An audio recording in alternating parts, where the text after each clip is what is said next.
दोस्तों कंप्यूटर्स तो आप सभी यूज करते हैं, लेकिन क्या आप जानते हैं कि रेड क्या होता है? आज दोस्तों आप एक वीडियो देखते रहिए और मैं आपसे रेड के बारे में बात करने वाला हूं। आपको बताऊंगा दोस्तों कि रेड का मतलब क्या है और उसके क्या फायदे या फिर क्या नुकसान है। नमस्कार दोस्तों, मेरा नाम है गौरव, आप देख रहे हैं टेक्निकल गुरुजी। चलिए शुरू करते हैं।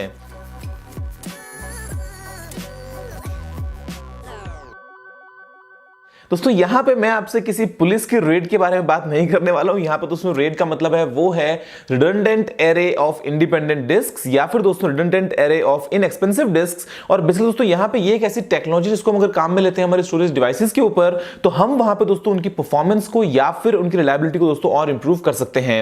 अब आप दोस्तों नॉर्मली जो अपने कंप्यूटर में यूज करते हैं वो है मान लीजिए एक सिंगल हार्ड ड्राइव, तो वहां पे दोस्तों आपको जो मिलती है रिलायबिलिटी वो उतनी ही है कि वो अगर एक हार्ड ड्राइव दोस्तों चल रहा है तो चल रहा है, अगर वो फेल हो गया तो जो आपका डेटा है वो सारा गायब। और यहां पर दोस्तों ऐसे ही अगर जो आप रीड या राइट स्पीड्स अचीव कर पा रहे हैं वो वही है जो वो एक सिंगल हार्ड ड्राइव जो आपको दे सकती है। लेकिन यहां पे अगर हम दोस्तों एक से ज्यादा ड्राइव्स को यूज करें तो क्या हम हमारी रिलायबिलिटी को इंप्रूव कर सकते हैं या फिर दोस्तों क्या हम हमारी स्पीड्स को इंप्रूव कर सकते हैं? रेड में दोस्तों हम ऐसा ही कुछ यहां पे अचीव कर लेते हैं। तो यहां पर दोस्तों रेड है वो बहुत अलग अलग वैरायटीज की होती हैं। Red 0, red 1, red 2, 3, 4, 5, 6, 7, red 10। मतलब यहां पर दोस्तों अलग अलग सिनेरियोज में आपके पास में अलग अलग ऑप्शंस हैं कि अगर आपके पास मान लीजिए 5 हार्ड ड्राइव्स हैं, 6 हार्ड ड्राइव्स हैं, 10 हार्ड ड्राइव्स हैं, तो आप उनको कैसे दोस्तों किस अरेंजमेंट में यूज करेंगे जिससे आपको जो बदले में चाहिए वो दोस्तों आपको मिल जाए। तो यहां पर दोस्तों देखिए सबसे पहले आपसे बात करता हूं रेड 0 के बारे में। अब रेड 0 में देखिए होता क्या है कि मान लीजिए आपके पास में 2 हार्ड ड्राइव्स हैं, तो आपने दोस्तों अगर कोई भी डेटा वहां पे स्टोर करना है तो आप जो डेटा है वो टुकड़ों में स्टोर करेंगे, जहां पे दोस्तों वो दोनों हार्ड ड्राइव के अक्रॉस जो है वो अलग अलग टुकड़ों में वहां पे स्टोर किया जाएगा। तो इससे होता क्या है कि एक तो जो आपकी रीड स्पीड है, अगर डेटा एक बार स्टोर हो जाता है तो आपको जब रीड करते हैं दोस्तों वो बहुत ही इंप्रूव हो जाएगी। और ऐसे में जो आपकी राइट स्पीड है दोस्तों वो भी बढ़ जाएगी, क्योंकि यहां पे आप डिपेंडेंट नहीं है एक हार्ड ड्राइव के ऊपर। आपके पास में ऑप्शन है कि आप आधा एक में स्टोर करें, आधा एक में स्टोर करें। तो ऐसे में आपको रीड राइट दोनों ही केसेस में बहुत ही कमाल की स्पीड मिलेगी। लेकिन अगर दोस्तों उन दोनों में से कोई भी एक हार्ड ड्राइव फेल हो गई तो आप ना इधर के ना उधर के, मतलब जो डेटा दोस्तों सारा जो है वो कंप्लीट लॉस आपके लिए हो जाएगा। तो यहां पे दोस्तों ये एक ऑप्शन आता है जिसको हम कहते हैं रेड 0।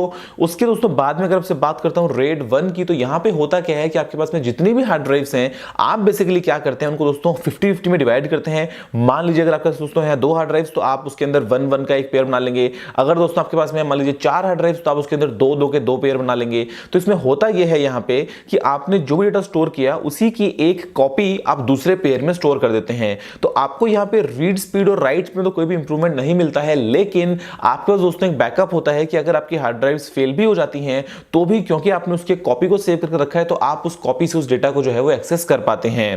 दोस्तों इसके बाद में मैं आपसे बात करता हूं पहले रेड 10 की। अब देखिए रेड 10 में क्या होता है, ये एक कॉम्बिनेशन है रेड 0 का और रेड 1 का, जहां पे दोस्तों हम रेड 0 का जो बेनिफिट है जहां पे आपको रीड राइट स्पीड्स अच्छी मिलती हैं उसको भी इंप्लीमेंट कर लेते हैं। और दोस्तों रेड 1 का जो आपका बेनिफिट है कि आपको पास में डेटा का जो बैकअप है वो मिल जाता है, आपको कॉपी मिल जाती है, उसको भी दोस्तों हम यूज करते हैं। और यहां पे हम मिनिमम जो है दोस्तों वो यूज करते हैं 4 हार्ड ड्राइव्स को, जहां पे 2-2 के दोस्तों हमने 2 पेयर बना लिए हैं। और होता वहां पे ये है कि जो एक इंडिविजुअल पेयर है वहां पे हम डेटा को दोस्तों टुकड़ों में लिख रहे हैं, लेकिन उन्हीं दोस्तों जो 2 हार्ड ड्राइव्स की कॉपी है वो हमने दूसरी जो 2 पेयर है वहां पे सेव कर लिया है। तो ऐसे में आपको मिलती है रीड राइट स्पीड्स बहुत ही कमाल की। और अगर आपकी हार्ड ड्राइव्स कुछ फेल भी हो जाती हैं तो भी चिंता की कोई बात नहीं, क्योंकि दोस्तों आपके पास में यहां पे एक बैकअप जो है, एक कॉपी जो है वो ऑलरेडी यहां पे अवेलेबल है। दोस्तों इसके अलावा जो रेड 5 या रेड 6 है वहां पे होता क्या है कि हम दोस्तों जो डेटा है उसको स्टोर करते हैं टुकड़ों में ही, लेकिन दोस्तों यहां पे हम एक चेकसम को भी सभी हार्ड ड्राइव्स के अक्रॉस जो है वो स्टोर करते हैं। तो ऐसे में मान लीजिए अगर आपसे बात करता हूं रेड 5 की, तो यहां पे दोस्तों होता क्या है कि अगर कोई एक हार्ड ड्राइव फेल हो जाती है, वो रैंडमली दोस्तों कोई भी हार्ड ड्राइव हो सकती है, तो भी आपके पास में दोस्तों डेटा के चेकसम्स हैं वो अक्रॉसली वो स्प्रेड है सभी हार्ड ड्राइव्स में। तो आप दोस्तों वहां से वापस से रीबिल्ड कर सकते हैं उस हार्ड ड्राइव के डेटा को जो आपको पता है कि आपने क्या स्टोर किया था, क्योंकि दोस्तों आपके पास में चेकसम्स जो है वो अवेलेबल हैं। और रेड 6 में दोस्तों होता क्या है कि जो चेकसम्स हैं आप उनकी भी एक कॉपी बना लेते हैं। तो ऐसे में अगर 2 हार्ड ड्राइव्स भी फेल हो जाती हैं तो भी दोस्तों आप जो है वो अपना बैकअप वहां से निकाल सकते हैं। लेकिन यहां पर दोस्तों जो राइट स्पीड्स हैं वो बहुत ही स्लो होती हैं, क्योंकि आपको दोस्तों बार बार ध्यान रखना पड़ता है उस चेकसम का। तो ऐसे में अगर आपके पास में कंट्रोलर नहीं है रेड 5 और रेड 6 की ड्राइव्स के लिए, तो दोस्तों आपको रीड स्पीड तो अच्छी मिल जाएंगी, लेकिन जो राइट स्पीड्स हैं वो बहुत ही स्लो होंगी। और अगर डेटा लॉस हो गया तो ऐसे में दोस्तों उसको रीबिल्ड करना बहुत लंबा टाइम कंज्यूमिंग प्रोसेस है, जबकि ये काम आप रेड 1 और रेड 10 में बहुत ही आराम से कर सकते हैं। तो यहां पर दोस्तों आपके पास में अलग अलग ऑप्शंस हैं। रेड 2, 3, 4 जो है वो भी अलग चीज है, लेकिन वो बहुत ही कॉम्प्लिकेटेड है। तो सिंपल भाषा में अगर आप रेड 5 और 6 को भी निकाल दे तो यहां पर दोस्तों आपका जो ऑप्शन बनता है वो बनता है रेड 0, रेड 1 और रेड 10 का। रेड 0 में आपके पास में जितनी भी हार्ड ड्राइव्स हैं वहां पे दोस्तों आप सभी के फुल पोटेंशियल को यूज करते हैं। आपकी जो कैपेसिटी है वो बन जाती है सभी हार्ड ड्राइव्स का टोटल सम।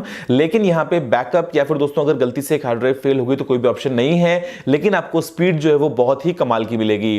दोस्तों रेड 1 में क्या होता है, आपके पास में जितनी भी हार्ड ड्राइव्स हैं, जो आपकी टोटल कैपेसिटी बनती है वो बनती है उनका 50%, क्योंकि जो बाकी का 50% है वो हम काम में लेते हैं बैकअप के लिए, डुप्लीकेसी के लिए। और यहां पे दोस्तों जो आपकी रीड राइट परफॉर्मेंस उसके अंदर कोई भी इंप्रूवमेंट देखने को नहीं मिलता है। दोस्तों जो रेड 10 है वहां पे क्या होता है, आपके पास टोटल जितनी भी हार्ड ड्राइव्स हैं उसका 50% दोस्तों जो है वहां पे होती है आपकी वो कैपेसिटी, लेकिन यहां पे आपके पास में ऑप्शन है बैकअप का, तो आपको रीड राइट स्पीड्स भी अच्छी मिलती हैं। और दोस्तों आपके पास में अगर एक हार्ड ड्राइव फेल हो जाती है तो उसके बैकअप निकालने का भी ऑप्शन बन जाता है।